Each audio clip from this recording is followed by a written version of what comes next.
Hi, Jesse. Hi. How are you? Good. Good. What's your question? I don't have a question. No, he just wanted to say hi to you because he's just a big fan. All right. And it looks like I can't see the other number. I see a 1, but what's the other number? Don't turn around. He's a big Oh, Evans. he's been good this year. Yeah. He's been really good. That's I like that jersey. Well, so thank you very much for taking the time to speak to me. Thank you. Thank you so much, Jesse. All right. Next question, I have Benoît Boulris. Oh, M. Wilson. Ah, il est là, Benoît Boulris. Oui, je pense qu'on m'entend bien. Bonsoir, M. Wilson. Bonsoir. Oui, merci de vous prêter au jeu. Je vois que vous pratiquez votre basketball aussi dans votre petite pièce, c'est bien. Ah oui, ça c'est quand je veux passer le temps. La question pour moi, c'est ce qui vous a demandé le plus grand adaptation pour l'organisation et l'équipe en ce temps de pandémie, avec des matchs à l'étranger et là, un retour à la maison. Merci. C'est sûr que la préoccupation numéro 1 pour nous, c'est évidemment, on voulait retourner au jeu aussitôt que possible, mais de développer des protocoles et des processus pour assurer que nos joueurs soient sécuritaires était primordial, tellement important, jusqu'au point où nos joueurs font des tests à tous les jours. Leurs femmes ou leurs conjoints et leurs enfants aussi font des tests. Le système au Centre Bell, moi, je suis habitué à me promener un peu à travers le Centre Bell. Moi je n'ai même pas permission d'aller au niveau de la glace parce que c'est un endroit dédié pour notre équipe et il y a seulement une certaine personne qui peuvent avoir accès. Alors, c'est tout un processus qu'on a développé pour protéger nos joueurs et essayer d'assurer qu'autant de monde peuvent jouer chaque soir. Je pense qu'on a une équipe qui a beaucoup de profondeur cette année, mais on ne veut pas avoir une situation où il y a plusieurs joueurs avec le COVID. On a tout fait pour l'éviter. Ça a pris beaucoup de travail. Parfait. Bien, merci pour la question aussi. J'ai Charles Bournival. Charles Bournival, si tu as une question. Oui, bonjour, M. Moncel, vous m'entendez bien? Oui, salut Charles. Oui, ma question est, avec 6 matchs de jouer avec les Canadiens, est-ce que vous êtes satisfait de la séquence du Canadien, 4 victoires, aucune défaite en temps réglementaire et 2 défaites en temps supplémentaire? Quelle est votre réaction à cette séquence? Ouais, je pense qu'il y a eu des matchs, en particulier les 2 qu'on a perdus en prolongation. Il y a eu, et en tir de barrage, il y a eu des matchs où on aurait pu peut-être mieux performer. Mais dans un début de la saison, il va y avoir des moments où, parce qu'il y a beaucoup de nouveaux joueurs aussi, il va y avoir des moments où ça va moins bien et les joueurs apprennent à jouer ensemble. Alors peut-être on aurait dû gagner un des 2 qu'on a perdu en prolongation. Malheureusement, on ne les a pas gagnés. Mais en tout, on a commencé sur la route contre 3 bonnes équipes. Évidemment, toutes les équipes sont bonnes. Et on a ramené avec nous 10 points sur 12. Alors, ça, c'est pas pire. Et si on continue avec ce rythme, on va faire les séries, c'est sûr. Ouais. Est-ce que vous croyez, autre question, est-ce que vous croyez que les Canadiens ont des chances d'avoir la Coupe Stanley cette année ou non? Ouh là là! Je pense qu'on a une équipe qui est capable, dès qu'on fait les séries, je pense qu'on est parmi plusieurs équipes. Mais le plan numéro 1, c'est de faire les séries. Mais est-ce qu'on a une équipe qui est capable de gagner et d'aller loin? Oui, absolument. Merci beaucoup, M. Monson, d'avoir pris le temps. Merci. Merci beaucoup. Merci, Charles. Et dans le fond, c'est vraiment une histoire d'étape par étape. Hein? Donc, on ne veut pas manger le gâteau au complet. On veut manger des tranches pour ensuite finir avec la cerise. Excellent. J'ai faim. J'ai l'impression. Alors, j'ai une prochaine question. Another question for George Kamvasoulis. George. Excuse, c'est mes chiens qui m'ont interrompu. Ah, OK. OK, allez-y, George.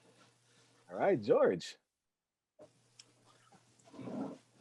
Yeah, I just wanted to know how does it feel to be a fan of the Canadians and an owner also? How do you handle that? That's a really good question.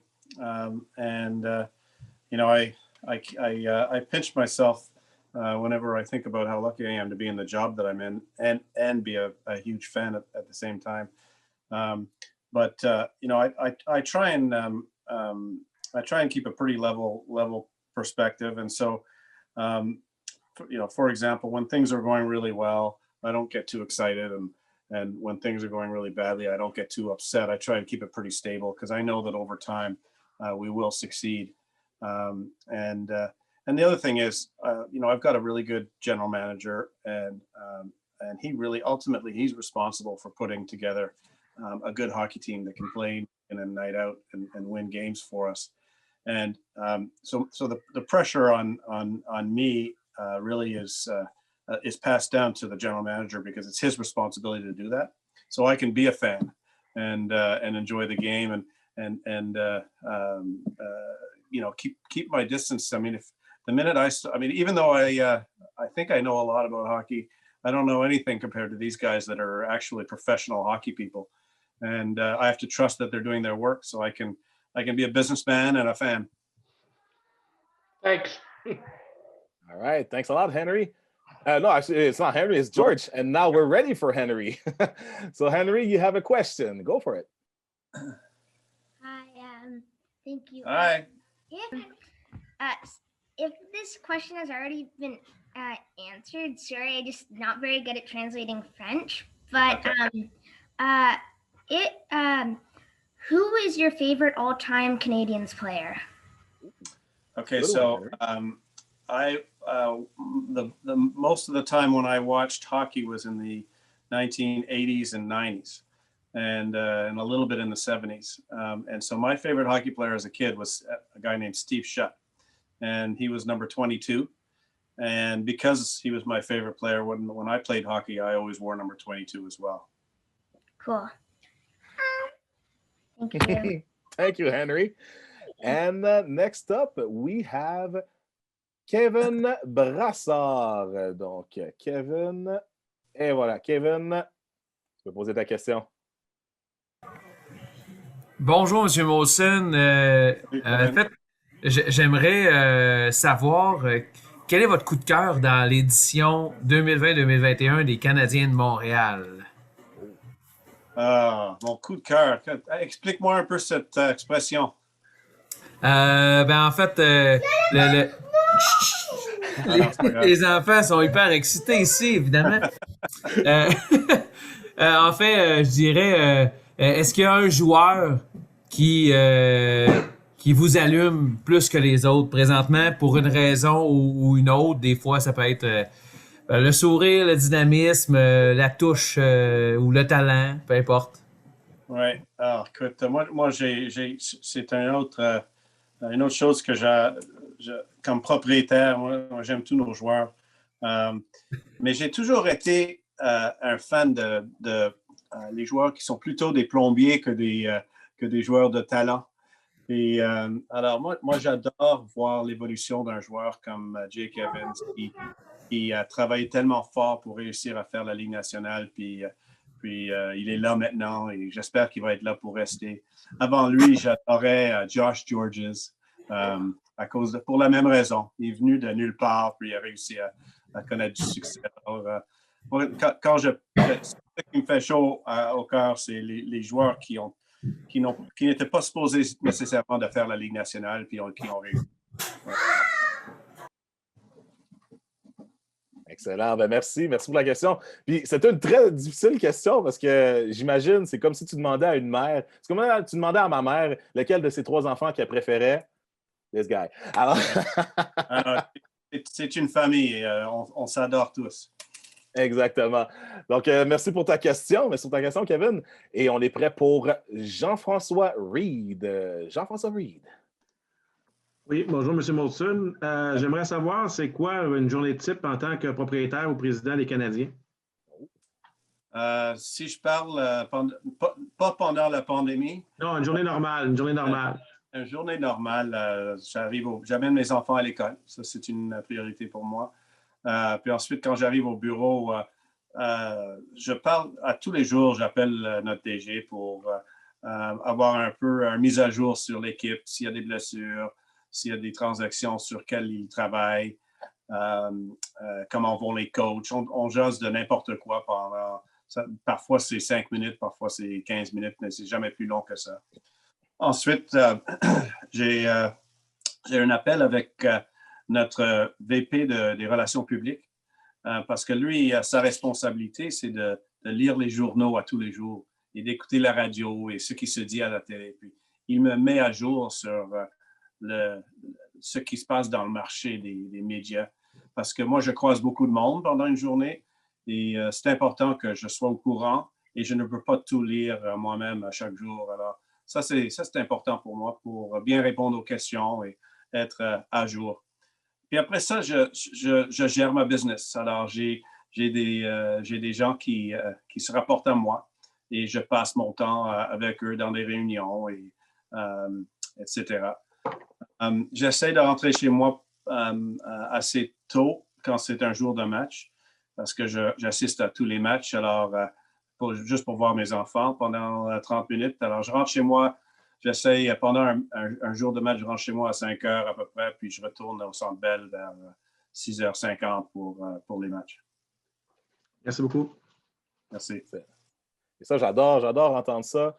J'adore entendre ça que vous dites que vous assistez à tous les matchs. Et à chaque fois que je vous vois, je suis comme, ah ben oui, c'est vrai, c'est excellent. On aime ça. Moi, j'aime ça. Moi, j'adore ça. Je pense que si j'étais owner et président du Canadien Montréal, je ferais la même chose. Parce que j'adore les hot dogs là. C'est ça, c'est pour ça. Ouais. Et la bière, oui, mais jamais quand je travaille, M. Molson. Okay. J'ai une prochaine question qui vient de Mathieu. Mathieu, 1986. Une petite question de Mathieu. Bonjour, Jeff. Salut, Mathieu. Bonjour, j'aimerais savoir, moi, si l'équipe ne se rend pas au carré d'âge, je serais extrêmement déçu de leur performance avec la qualité des joueurs qu'on a cette année. Est-ce que tu es d'accord avec moi? Absolument. On a une équipe qui est capable, c'est sûr. C'est bâti pour faire les séries. Ouais. Tu n'avais pas une question? Oui, j'ai une autre question aussi. Oui. Vas-y, Mathieu. Est-ce qu'on peut offrir un contrat à vie à M. Michel Kunta? Il est tellement bon dans ses animations. Hey, that was not planned. I don't know what's going on. Who is this Mathieu? I mean, answer the question. Je vais appeler son agent pour voir ses priorités, puis ça va dépendre de combien d'argent qu'il va exiger. C'est bon. Ah, écoute, merci Mathieu. Merci de cette question que j'en avais aucune idée. Et il y a aussi, dans le fond, j'ai une autre question. Il y a une placière, Nathalie Maraschio, là, qui dit qu'elle s'ennuie, dans le fond. Elle s'ennuie tellement. Elle voulait que vous sachiez que tout le staff s'ennuie du Canadien, de tout le monde, dans le fond, que les employés s'ennuient des clients de la deuxième famille canadienne, qu'on est super fiers de la QV 2021 et qu'ils ont hâte de retourner au travail aussi bien qu'ils le font depuis toujours. Donc, ça, moi, j'ai hâte de voir tout le monde au Centre Bell aussi. Pendant un match, il y a plus que 1000 personnes qui arrivent au travail, puis c'est incroyable. Puis ce soir, juste après qu'on termine notre appel, je vais aller au Centre Bell pour voir le match et on va être comme pas beaucoup de monde du tout. Je pense qu'une dizaine de monde qui vont être là dans plusieurs loges. Mais ça va être mon premier match depuis le mois de mars 2020. Alors, j'ai hâte, mais ça va être bizarre d'arriver au Centre Bell pour un match sans partisans. Excellent, excellent. Merci. Et j'ai une avant-dernière question. Je sais, ça va vite, là, mais Gabriel Langevin, tu as une question? Vas-y, Gab. Ah ouais, vas-y avec ta question. On t'entend. Oui, alors, j'avais des petites questions un peu pour rire un peu. C'est de savoir si ça, au niveau, parce que ça serait fun d'avoir des canettes de Molson avec les joueurs du Canadien sur les canettes. S'il y avait des projets, un peu Molson versus les Canadiens. Je ne suis pas au courant d'un projet avec les Canadiens dessus, mais moi, je me rappelle de ça aussi. C'était le fun quand ils l'ont fait, oui. C'est vrai. Excellent. Ben, merci pour ta question. Et j'en ai une dernière de Joshua Hirschfeld. Joshua. Bonjour, M. Molson. Je vais demander ma question en anglais parce que je pense qu'il y a un peu plus de sens en anglais. So my question is there anything that you know now that you wish you had known before at any point? Ooh, oh, boy. Well, I wish I had known there was a pandemic coming. That would have helped a lot. But no, is there something I know now? Like when you're overseeing the management of a hockey team, you have to take some risks, and you hope that they're calculated risks, but at the same time you have to take some risks. And there are some over the 12 years that I've been doing this job, there's some draft picks, a couple of trades, but not many, and some signings that we've made that we would have, if we had known a little bit more, we would have probably not done them. Which is why I'm so proud of where we are now, because it took a lot of patience to go through the past 3 years of building our organization and to the point where it is now. And I'm really excited to see this team. But I would say, there's always a few. No general manager is perfect, and there's always a few issues that arise on every team. We were pretty fortunate to have a lot of cap space this off season to sign the players that we signed to complement the young guys that are up and coming. Awesome, great. Merci beaucoup. Merci. All right, thanks a lot, Josh. And now, guys, well, that was it. That was the Q&A with Jeff Molson. C'était la séance de questions-réponses avec Jeff Molson. J'aimerais, on n'entendra pas, mais on peut applaudir Jeff Molson qui a été très bon joueur, qui a répondu à toutes tes questions.